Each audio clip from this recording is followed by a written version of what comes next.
بسم اللہ الرحمن الرحیم۔ السلام علیکم ورحمۃ اللہ۔ سیرت النبوی صلی اللہ علیہ وسلم سیریز میں آج حصہ نمبر 14 ہم پڑھ رہے ہیں، یاد دہانی کے لیے کہ نبی علیہ الصلاۃ والسلام کی سیرت طیبہ کو ہم ایک کتاب الرحیق المختوم، جو دنیا میں اول نمبر پر سیرت میں کتابوں میں سے ہے، کا اردو ترجمہ جس کو مولانا صفی الرحمن مبارک پوری نے لکھا ہے، اس کا آج 14واں حصہ ہم پڑھ رہے ہیں، ایپیسوڈ نمبر 14۔ اب اگر آپ نے اس سے پہلے والے نبی علیہ الصلاۃ والسلام کی زندگی کے حصے نہیں پڑھے تو ان کو بھی ضرور اس چینل پہ وزٹ کیجیے گا اور اس کو اپنے دوستوں کے ساتھ صدقہ جاریہ کے طور پر شیئر کیجیے گا۔ شروع کرتے ہیں۔ مدینے کی راہ میں جب جستجو کی آگ بجھ گئی، تلاش کی تگ و دو رک گئی اور 3 روز کی مسلسل اور بے نتیجہ دوڑ دھوپ کے بعد قریش کے جوش اور جذبات سرد پڑ گئے تو رسول اللہ صلی اللہ علیہ وآلہ وسلم اور حضرت ابا بکر صدیق رضی اللہ تعالی عنہ نے مدینے کے لیے نکلنے کا عزم فرمایا۔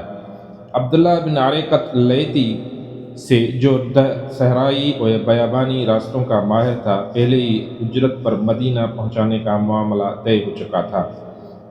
یہ شخص ابھی قریش ہی کے دین پر تھا لیکن قابل اطمینان تھا، اس لیے سواریاں اس کے حوالے کر دی گئی تھیں اور طے ہوا تھا کہ 3 راتیں گزر جانے کے بعد وہ دونوں سواریاں لے کر غار ثور پہنچ جائے گا۔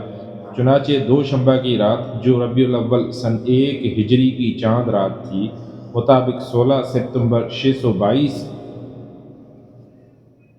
تو عبداللہ بن عریقۃ سواریاں لے کر آ گیا اور اسی موقع پر ابو بکر رضی اللہ تعالیٰ عنہ نے رسول اللہ صلی اللہ علیہ وآلہ وسلم کی خدمت میں افضل ترین اونٹنی پیش کرتے ہوئے گزارش کی کہ آپ میری ان 2 سواریوں میں سے ایک قبول فرما لیں۔ رسول اللہ صلی اللہ علیہ وسلم نے فرمایا، قیمتاً لوں گا۔ ادھر اسماء بنت ابی بکر رضی اللہ تعالیٰ عنہ بھی زاد سفر لے کر آئیں، مگر اس میں لٹکانے والا بندھن لگانا بھول گئیں۔ جب روانگی کا وقت آیا اور حضرت اسماء رضی اللہ تعالیٰ عنہ نے توشہ لٹکانا چاہا تو دیکھا اس میں بندھن ہی نہیں۔ انہوں نے اپنا ٹبکا یعنی کمر بند کھولا اور 2 حصوں میں چاک کر کے ایک میں توشہ لٹکایا اور دوسرے کمر میں باندھ لیا۔ اس وجہ سے ان کا لقب ذات النطاقین پڑ گیا۔ اس کے بعد رسول اللہ صلی اللہ علیہ وسلم اور ابو بکر رضی اللہ تعالیٰ عنہ نے کوچ فرمایا۔ عامر بن فہیرہ رضی اللہ تعالیٰ عنہ بھی ساتھ تھے۔ رہنما عبداللہ بن عریقۃ نے ساحل کا راستہ اختیار کیا۔ غار سے روانہ ہو کر اس نے سب سے پہلے یمن کے رخ پر چلایا اور جنوب کی سمت خوب دور تک لے گیا، پھر پچھم کی طرف مڑا اور ساحل سمندر کا رخ کیا، پھر ایک ایسے راستے پر پہنچ کر جس سے عام لوگ واقف نہ تھے، شمال کی طرف مڑ گیا۔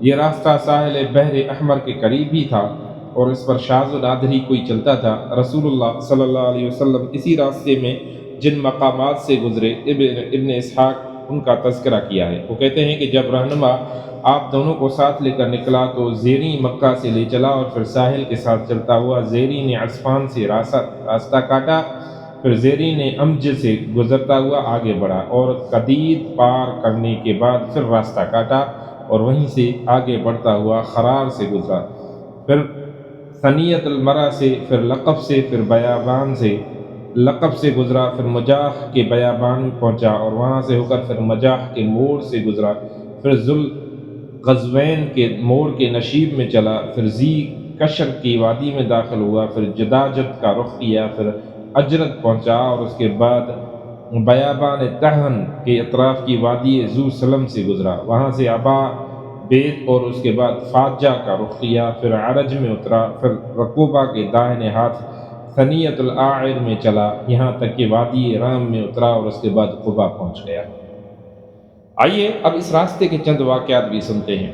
پہلا، صحیح بخاری میں حضرت ابو بکر صدیق رضی اللہ تعالیٰ عنہ سے مروی ہے کہ انہوں نے فرمایا، ہم لوگ غار سے نکل کر رات بھر اور دن میں دوپہر تک چلتے رہے۔ جب ٹھیک دوپہر کا وقت ہو گیا، راستہ خالی ہو گیا اور کوئی گزرنے والا نہ رہا تو ہمیں ایک لمبی چٹان دکھائی دی جس کے سائے پر دھوپ نہیں آئی تھی۔ ہم وہیں اتر پڑے۔ میں نے اپنے ہاتھ سے نبی صلی اللہ علیہ وسلم کے سونے کے لیے ایک جگہ برابر کی اور اس پر ایک پوستین بچھا کر گزارش کی کہ اللہ کے رسول صلی اللہ علیہ وآلہ وسلم آپ سو جائیں اور میں آپ کی گرد و پیش کی دیکھ بھال کے لیے کیے لیتا ہوں۔ آپ صلی اللہ علیہ وآلہ وسلم سو گئے اور میں آپ کی گرد و پیش کی دیکھ بھال کے لیے نکلا۔ اچانک کیا دیکھتا ہوں کہ ایک چرواہا اپنی بکریاں لیے چٹان کی جانب چلا آ رہا ہے، وہ بھی اس چٹان سے وہی چاہتا تھا جو ہم نے چاہا تھا۔ میں نے اس سے کہا، اے جوان، تم کس کے آدمی ہو؟ اس نے مکہ یا مدینہ کے کسی آدمی کا ذکر کیا۔ میں نے کہا، تمہاری بکریوں میں کچھ دودھ ہے؟ اس نے کہا، ہاں۔ میں نے کہا، دو سکتا ہوں؟ اس نے کہا، ہاں۔ اور ایک بکری پکڑی۔ میں نے کہا، ذرا تھن کو مٹی، بال اور تنکے وغیرہ سے صاف کر لو۔ پھر اس نے ایک کعب میں تھوڑا سا دودھ دوہا، اور میرے پاس ایک چرمی لوٹا تھا جو میں نے رسول اللہ صلی اللہ علیہ وآلہ وسلم کے پینے اور وضو کرنے کے لیے رکھ لیا تھا۔ میں نے نبی صلی اللہ علیہ وآلہ وسلم کے پاس آیا، لیکن گوارا نہ ہوا کہ آپ کو بیدار کروں۔ چنانچہ جب آپ بیدار ہوئے تو میں نے آپ صلی اللہ علیہ وآلہ وسلم کے پاس آیا اور دودھ پر پانی ڈیلا یہاں تک کہ اس کا نچلا حصہ ٹھنڈا ہو گیا۔ اس کے بعد میں نے کہا، اے اللہ کے رسول، پی لیجئے۔ آپ نے پیا یہاں تک کہ میں خوش ہو گیا۔ پھر آپ نے فرمایا، کیا ابھی کوچ کا وقت نہیں ہوا؟ میں نے کہا، کیوں نہیں؟ اس کے بعد ہم لوگ چل پڑے۔ اسی سفر میں ابو بکر رضی اللہ تعالیٰ عنہ کا طریقہ یہ تھا کہ وہ نبی صلی اللہ علیہ وسلم کے ردیف رہا کرتے تھے، یعنی سواری پر حضور صلی اللہ علیہ وسلم کے پیچھے بیٹھا کرتے تھے۔ چونکہ ان پر بڑھاپے کے آثار نمایاں تھے، اس لیے لوگوں کی توجہ انہی کی طرف جاتی تھی۔ نبی صلی اللہ علیہ وسلم پر ابھی جوانی کے آثار غالب تھے، اس لیے آپ صلی اللہ علیہ وآلہ وسلم کی طرف توجہ کم جاتی تھی۔ اس کا نتیجہ یہ تھا کہ کسی آدمی سے سابقہ پڑتا تو وہ ابو بکر رضی اللہ تعالیٰ عنہ سے پوچھتا کہ آپ کے آگے کون سا آدمی ہے؟ حضرت ابو بکر رضی اللہ تعالیٰ عنہ اس کا بڑا لطیف جواب دیتے، فرماتے، یہ آدمی مجھے راستہ بتاتا ہے۔ اس سے سمجھنے والا سمجھتا کہ وہ یہی راستہ مراد لے رہے ہیں، حالانکہ وہ خیر کا راستہ مراد لیتے تھے۔ اسی سفر میں آپ صلی اللہ علیہ وآلہ وسلم کا گزر معبد خزاعیہ کے خیمے سے ہوا۔ یہ ایک نمایاں اور توانا خاتون تھی، ہاتھوں میں گھٹنے ڈالے خیمے کے صحن میں بیٹھی رہتی اور آنے جانے والوں کو کھلاتی پلاتی رہتی۔ آپ صلی اللہ علیہ وآلہ وسلم نے ان سے پوچھا کہ پاس میں کچھ ہے؟ بولی، بخدا ہمارے پاس کچھ ہوتا تو آپ لوگوں کی میزبانی میں تنگی نہ ہوتی، بکریاں بھی دور دراز ہیں، یہ قحط کا زمانہ تھا۔ رسول اللہ صلی اللہ علیہ وسلم نے دیکھا کہ خیمے کے ایک گوشے میں ایک بکری ہے۔ فرمایا، معبد، یہ کیسی بکری ہے؟ بولی، اسے کمزوری نے ریوڑ سے پیچھے چھوڑ کر رکھا ہے۔ آپ صلی اللہ علیہ وسلم نے دریافت کیا کہ اس میں کچھ دودھ ہے؟ بولی، وہ اس سے کہیں زیادہ کمزور ہے۔ آپ صلی اللہ علیہ وآلہ وسلم نے فرمایا، اجازت ہے کہ اسے دو لوں؟ بولی، وہاں میرے ماں باپ تم پر قربان، اگر تمہیں اس میں دودھ دکھائی دے رہا ہے تو ضرور دو لو۔ اس گفتگو کے بعد رسول اللہ صلی اللہ علیہ وسلم نے اس بکری کے تھن پر ہاتھ پھیرا، اللہ کا نام لیا اور دعا کی۔ بکری نے پاؤں پھیلا دیے، تھن میں بھرپور دودھ اترایا۔ آپ صلی اللہ علیہ وآلہ وسلم نے معبد کا ایک بڑا سا برتن لیا جو ایک جماعت کو آسودہ کر سکتا تھا، اور اس میں اتنا دوہا کہ جھاگ اوپر آ گیا۔ پھر معبد کو پلایا، وہ پی کر شکم سیر ہو گئیں تو اپنے ساتھیوں کو پلایا، وہ بھی شکم سیر ہو گئے تو خود پیا۔ پھر اسی برتن میں دوبارہ اتنا دودھ دوہا کہ برتن بھر گیا، اور اسے معبد کے پاس کر چھوڑ کر آگے چل پڑے۔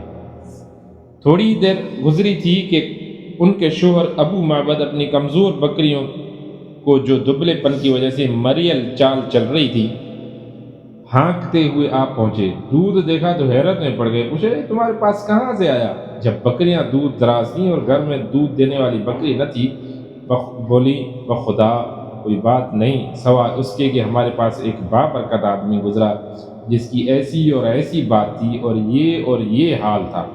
ابو معبد نے کہا، یہ تو وہی صاحب قریش معلوم ہوتا ہے جسے قریش تلاش کر رہے ہیں۔ اچھا، ذرا اس کی کیفیت تو بیان کرو۔ اس پہ معبد نے نہایت دلکش انداز سے آپ صلی اللہ علیہ وسلم کے اوصاف اور کمالات کا ایسا نقشہ کھینچا گویا سننے والا آپ صلی اللہ علیہ وسلم کو اپنے سامنے دیکھ رہا ہے۔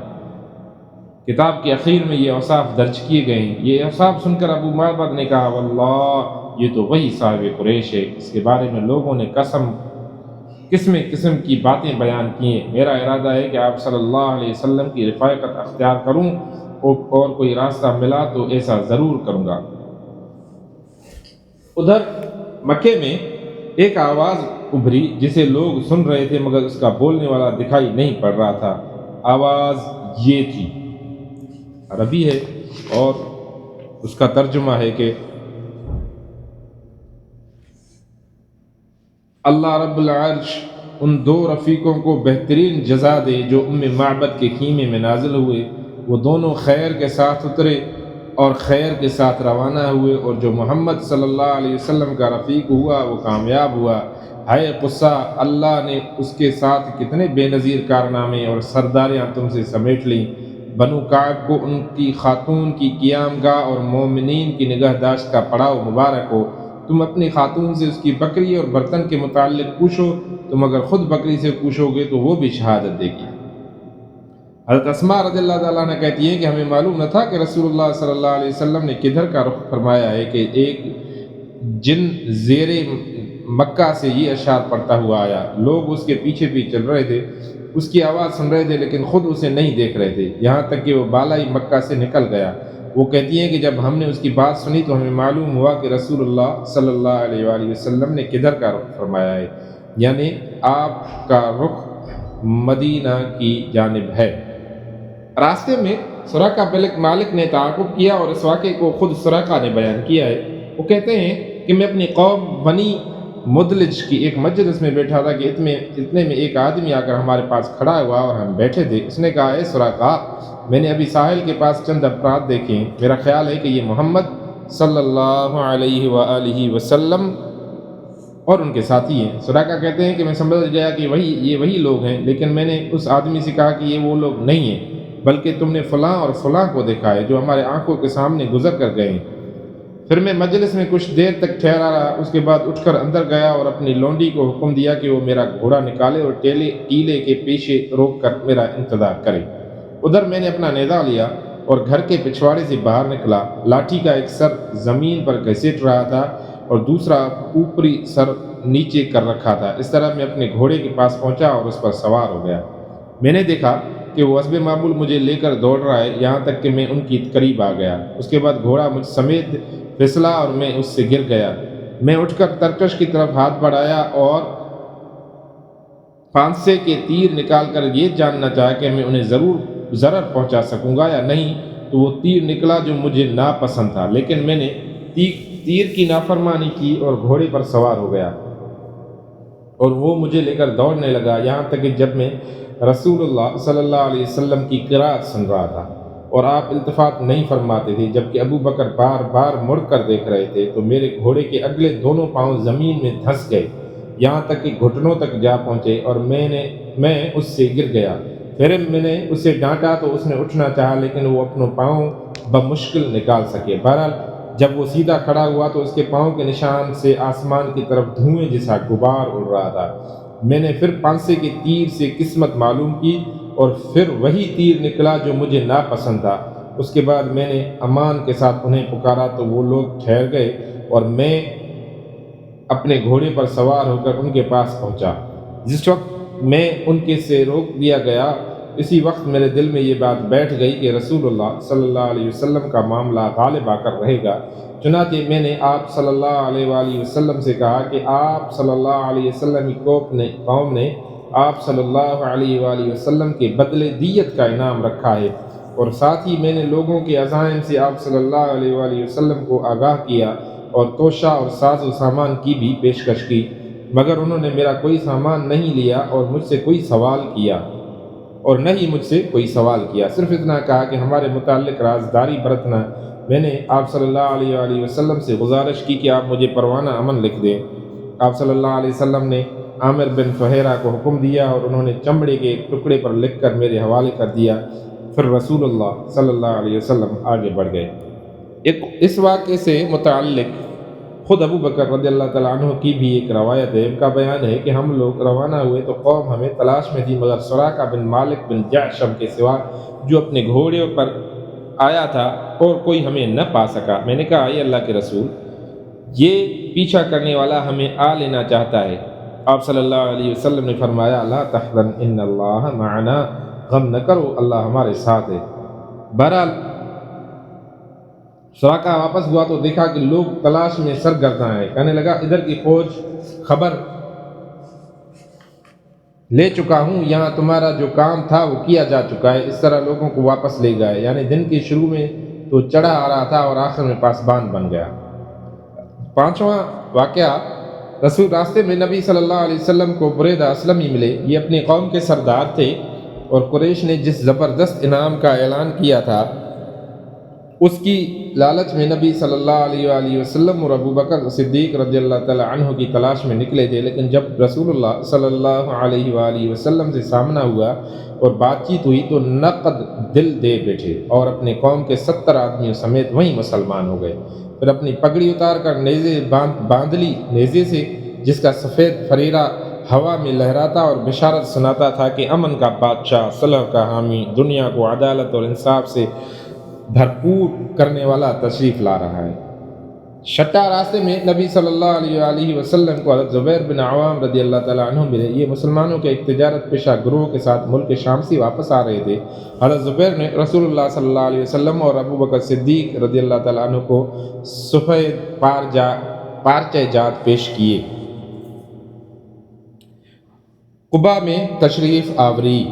دوشنبہ 8 ربیع الاول سن 14 نبوت یعنی سن 1 ہجری مطابق 23 سپتمبر 622 کو رسول اللہ صلی اللہ علیہ وآلہ وسلم قباء میں وارد ہوئے۔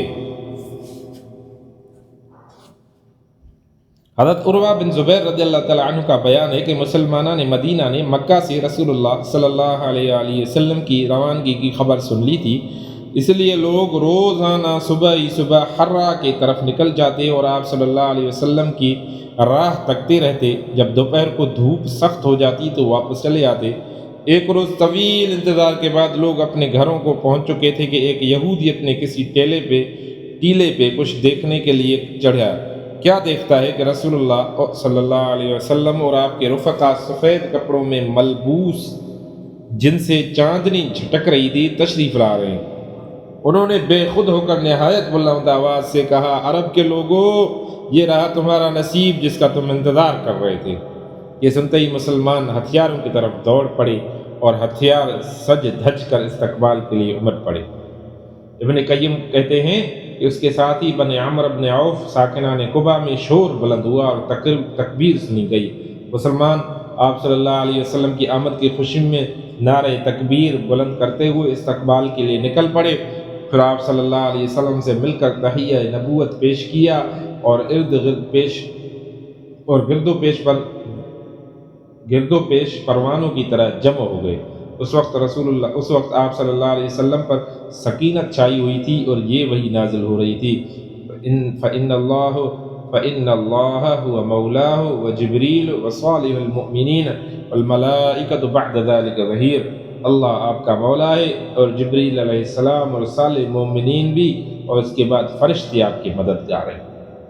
حضرت عروہ بن زبیر رضی اللہ تعالیٰ عنہ کا بیان ہے کہ لوگوں سے ملنے کے بعد آپ ان کے ساتھ دائنی جانب مڑے اور بنی عمرو بن عوف میں تشریف لائے۔ یہ دوشنبہ کا دن اور ربیع الاول کا مہینہ تھا۔ ابو بکر رضی اللہ تعالیٰ عنہ آنے والوں کے استقبال کے لیے کھڑے تھے۔ رسول اللہ صلی اللہ علیہ وآلہ وسلم چپ چاپ بیٹھے تھے۔ انصار کے جو لوگ آتے جنہوں نے رسول اللہ صلی اللہ علیہ وسلم کو دیکھا نہ تھا وہ سیدھے ابو بکر رضی اللہ تعالیٰ عنہ کو سلام کرتے، یہاں تک کہ رسول اللہ صلی اللہ علیہ وسلم پر دھوپ آ گئی اور ابو بکر رضی اللہ تعالیٰ عنہ نے چادر تان کر آپ صلی اللہ علیہ وسلم پر سایہ کیا۔ تب لوگوں نے پہچانا کہ یہ رسول اللہ صلی اللہ علیہ وآلہ وسلم ہیں۔ آپ صلی اللہ علیہ وآلہ وسلم کے استقبال اور دیدار کے لیے سارا مدینہ امٹ پڑا تھا۔ یہ ایک تاریخی دن تھا جس کی نظیر سرزمین مدینہ نے کبھی نہ دیکھی تھی۔ آج یہود نے بھی حقوق نبی کی اس ششارت کا مطلب دیکھ لیا تھا کہ اللہ جنوب سے اور وہ جو قدوس ہے وہ فاران سے آیا۔ رسول اللہ صلی اللہ علیہ وسلم نے قباء میں قلثوم بن حدم اور کہا جاتا ہے کہ سعد بن خیثمہ کے مکان میں قیام فرمایا۔ پہلا قول زیادہ قوی ہے، یعنی قلثوم بن حدم کے مکان میں۔ حضرت علی بن ابی طالب رضی اللہ تعالی عنہ نے مکہ میں 3 روز ٹھہر کر اور لوگوں کی جو امانتیں رسول اللہ صلی اللہ علیہ وسلم کے پاس تھیں انہیں ادا کر کے پیدل ہی مدینے کا رخ کیا اور قباء میں رسول اللہ صلی اللہ علیہ وسلم سے ملے اور قلثوم بن حدم کے یہاں قیام فرمایا۔ رسول اللہ صلی اللہ علیہ وسلم نے قباء میں کل 4 دن یعنی دوشنبہ، منگل، بدھ، جمعرات یا 10 سے زیادہ دن یا 5 اور روانگی کے علاوہ 24 دن قیام فرمایا۔ اور اسی دوران مسجد قباء کی بنیاد رکھی اور اس میں نماز بھی پڑھی۔ یہ آپ صلی اللہ علیہ وآلہ وسلم کی نبوت کے بعد پہلی مسجد ہے جس کی بنیاد تقویٰ پہ رکھی گئی۔ 5ویں دن یا 12ویں دن یا 26ویں دن جمعے کو آپ صلی اللہ علیہ وسلم حکم الہی کے مطابق سوار ہوئے۔ ابو بکر رضی اللہ تعالیٰ عنہ آپ کے رقیب تھے۔ آپ نے بنو النجار کو، جو آپ صلی اللہ علیہ وسلم کے ماموں کا قبیلہ تھا، اطلاع بھیج دی تھی، چنانچہ وہ تلوان حمائل کی حاضر تھے۔ آپ صلی اللہ علیہ وسلم نے ان کی معیت میں مدینہ کا رخ کیا۔ بنو سالم بن عوف کی آبادی میں پہنچے تو جمعہ کا وقت آ گیا۔ آپ نے بطن وادی میں اس مقام پر جمعہ پڑھا جہاں اب مسجد ہے۔ کل 100 آدمی تھے۔ مدینہ میں داخلہ۔ جمعے کے بعد نبی صلی اللہ علیہ وسلم مدینہ تشریف لے گئے اور اسی دن سے اس شہر کا نام یثرب کی بجائے مدینۃ الرسول، شہر رسول صلی اللہ علیہ وسلم، جسے مختصراً مدینہ کہا جاتا ہے، پڑ گیا۔ یہ نہایت تابناک تاریخی دن تھا۔ گلی کوچے تقدیس اور تحمید کے کلمات سے گونج رہے تھے اور انصار کی بچیاں خوشی اور مسرت سے ان اشعار کے نغمے بخیر رہی تھی کہ اشرق البدر علینا من ثنیات الوداع وجب الشکر علینا ما دعا للہ داعی ایہا المبعوث فینا جئت بالامر المطاع، کہ ان پہاڑوں سے جو ہیں سوئے جنوب 14ویں کا چاند ہے ہم پر چڑھا، کیسا عمدہ دین اور تعلیم ہے، شکر واجب ہے ہمیں اللہ کا، ہے اطاعت فرض تیرے حکم کی، بھیجنے والا ہے تیرا کبریا۔ انصار اگرچہ بڑے دولت مند نہ تھے، لیکن ہر ایک کی یہی آرزو تھی کہ رسول اللہ صلی اللہ علیہ وسلم اس کے یہاں قیام فرمائیں۔ چنانچہ آپ صلی اللہ علیہ وسلم نے انصار کے جس مکان یا محلے سے گزرتے وہاں کے لوگ آپ صلی اللہ علیہ وآلہ وسلم کی اونٹنی کی نکیل پکڑ لیتے اور اس کا عرض کرتے کہ تعداد اور سامان اور ہتھیار اور حفاظت فرش راہ ہے، تشریف لائیے، مگر آپ صلی اللہ علیہ وسلم فرماتے کہ اونٹنی کی راہ چھوڑ دو، یہ اللہ کی طرف سے معمور ہے۔ چنانچہ اونٹنی مسلسل چلتی رہی اور اس مقام پر پہنچ کر بیٹھی جہاں آج مسجد نبوی ہے، لیکن آپ صلی اللہ علیہ وسلم نیچے نہیں اترے یہاں تک کہ وہ اٹھ کر تھوڑی دور گئی، پھر مڑ کر دیکھنے کے بعد پلٹ آئی اور اپنی پہلی جگہ بیٹھ گئی۔ اس کے بعد آپ صلی اللہ علیہ وسلم نیچے تشریف لائے۔ یہ آپ کے ننیال والوں یعنی بنو نجار کا محلہ تھا اور یہ اونٹنی کے لیے محض توفیق الہی تھی، کیونکہ آپ صلی اللہ علیہ وسلم ننیال میں قیام فرما کر ان کی عزت افزائی کرنا چاہتے تھے۔ اب بنو نجار کے لوگوں نے اپنے اپنے گھر لے جانے کے لیے رسول اللہ صلی اللہ علیہ وسلم سے عرض معروض شروع کی، لیکن ابو ایوب انصاری رضی اللہ تعالیٰ عنہ نے لپک کر کجاوا اٹھا لیا اور اپنے گھر لے کر چلے گئے۔ اس پر رسول اللہ صلی اللہ علیہ وآلہ وسلم فرمانے لگے، آدمی اپنے کجاوے کے ساتھ ہے۔ ادھر حضرت اسعد بن زرارہ رضی اللہ تعالیٰ عنہ نے آ کر اونٹنی کی نکیل پکڑ لی، چنانچہ یہ اونٹنی انہی کے پاس رہی۔ صحیح بخاری میں حضرت انس رضی اللہ تعالیٰ عنہ سے مروی ہے کہ نبی صلی اللہ علیہ وسلم نے فرمایا، ہمارے کسی آدمی کا گھر زیادہ قریب ہے۔ حضرت ابو ایوب انصاری رضی اللہ تعالیٰ عنہ نے فرمایا، میرا اے اللہ کے رسول، یہ رہا میرا مکان اور یہ رہا میرا دروازہ۔ آپ صلی اللہ علیہ وسلم نے فرمایا، جاؤ اور ہمارے لیے قیلولہ کی جگہ تیار کر دو۔ انہوں نے عرض کی، آپ دونوں حضرات تشریف لے چلے، اللہ برکت دے۔ چند دن بعد آپ صلی اللہ علیہ وآلہ وسلم کی زوجہ محترمہ ام المؤمنین حضرت سودا رضی اللہ تعالی عنہا اور آپ صلی اللہ علیہ وسلم کی دونوں صاحبزادیاں حضرت فاطمہ اور حضرت ام کلثوم اور حضرت اسامہ بن زید اور ام ایمن بھی آ گئیں۔ ان سب کو حضرت عبداللہ بن ابی بکر رضی اللہ تعالی عنہ آل ابی بکر کے ساتھ، جن میں حضرت عائشہ بھی تھیں، لے کر آئے تھے۔ البتہ نبی صلی اللہ علیہ وسلم کی ایک صاحبزادی حضرت زینب حضرت ابو العاص کے پاس باقی رہے گی، انہوں نے آنے نہیں دیا اور وہ جنگ بدر کے بعد تشریف لا سکی۔ حضرت عائشہ صدیقہ رضی اللہ تعالی عنہا کا بیان ہے کہ رسول اللہ صلی اللہ علیہ وآلہ وسلم مدینہ تشریف لائے تو حضرت ابو بکر اور حضرت بلال رضی اللہ تعالی عنہ کو بخار آ گیا۔ میں نے ان کی خدمت میں حاضر ہو کر دریافت کیا کہ ابا جان آپ کا کیا حال ہے اور اے بلال آپ کا کیا حال ہے؟ وہ فرماتی ہیں کہ جب حضرت ابو بکر کو بخار آتا تو یہ شعر پڑھتے، کل امر مسبح فی اہلہ والموت ادنی من شراک نعلہ، معاف کیجیے گا اگر عربی میں نے کوئی غلطی کی ہو۔ ترجمہ ہے جس کا کہ ہر آدمی سے اس کے اہل کے اندر صبح بخیر کہا جاتا ہے، حالانکہ موت اس کے جوتے کے تسمے سے بھی زیادہ قریب ہے۔ اللہ اکبر۔ اور حضرت بلال رضی اللہ تعالیٰ عنہ کی حالت کچھ سنبھلتی تو وہ اپنی کربناک آواز بلند کرتے اور کہتے، الا لیت شعری حل ابیتن لیلتن۔ ترجمہ ہے جس کا عربی میں پوری نہیں پڑھ رہا ہے، کاش میں جانتا کہ کوئی رات وادی یعنی مکہ میں گزار سکوں گا اور میرے گرد اذخر اور جلیل یعنی گھاس ہوں گی، اور کیا کسی دن مجنہ کے چشمے پر وارد ہو سکوں گا اور مجھے شامہ اور طفیل پہاڑوں کی دکھلائی پڑیں گے۔ حضرت عائشہ رضی اللہ تعالیٰ عنہ کہتی ہیں کہ میں نے رسول اللہ صلی اللہ علیہ وآلہ وسلم کی خدمت میں حاضر ہو کر اس کی خبر دی تو آپ نے فرمایا، اے اللہ ہمارے نزدیک مدینہ کو اسی طرح محبوب کر دے جس طرح مکہ محبوب تھا یا اس سے بھی زیادہ، اور مدینہ کی فضا صحت بخش بنا دے اور اس کی سا اور مد یعنی غلے کی پیمانوں میں برکت دے اور اس کا بخار منتقل کر کے جحفہ پہنچا دے۔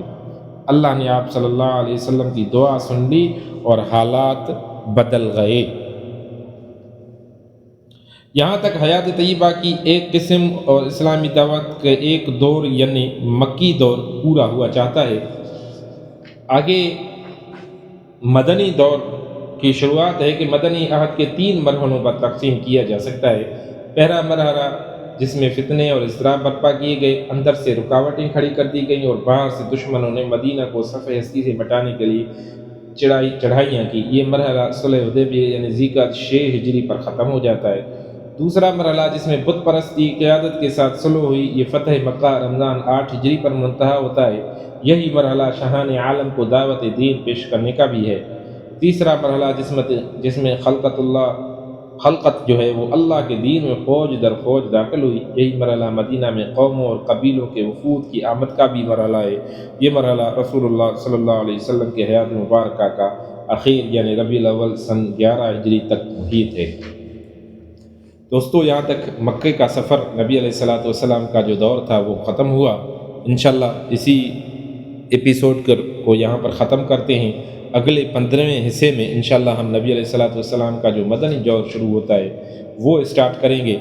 مجھے امید ہے کہ میری یہ کوشش اور کاوش آپ کو پسند آئی ہوگی اور آپ نبی علیہ الصلوۃ والسلام کی سیرت طیبہ کو سنتے بھی ہوں گے، ایمان بھی اپنا تازہ کرتے ہوں گے، اور اس کو ضرور اپنے ساتھیوں کے ساتھ بھی شیئر کیجیے، اور نبی علیہ الصلوۃ والسلام کی سیرت کو سننے کے لیے جو پچھلے ایپیسوڈس ہیں، پچھلے حصے ہیں، ان کو بھی ضرور سنیے گا۔ اللہ تعالیٰ آپ کو ہم کو نبی علیہ الصلوۃ والسلام کی سیرت پر چلانے والا بنائے اور حضور نبی کریم صلی اللہ علیہ وسلم کی شفاعت کاملہ ہمیں قیامت کے دن نصیب فرمائے۔ السلام علیکم ورحمۃ اللہ وبرکاتہ۔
دوستو، ایک نئی ایپیسوڈ کے ساتھ آپ کی خدمت میں پھر سے حاضر ہوں گے۔ اللہ تعالیٰ آپ کو سلامت رکھے۔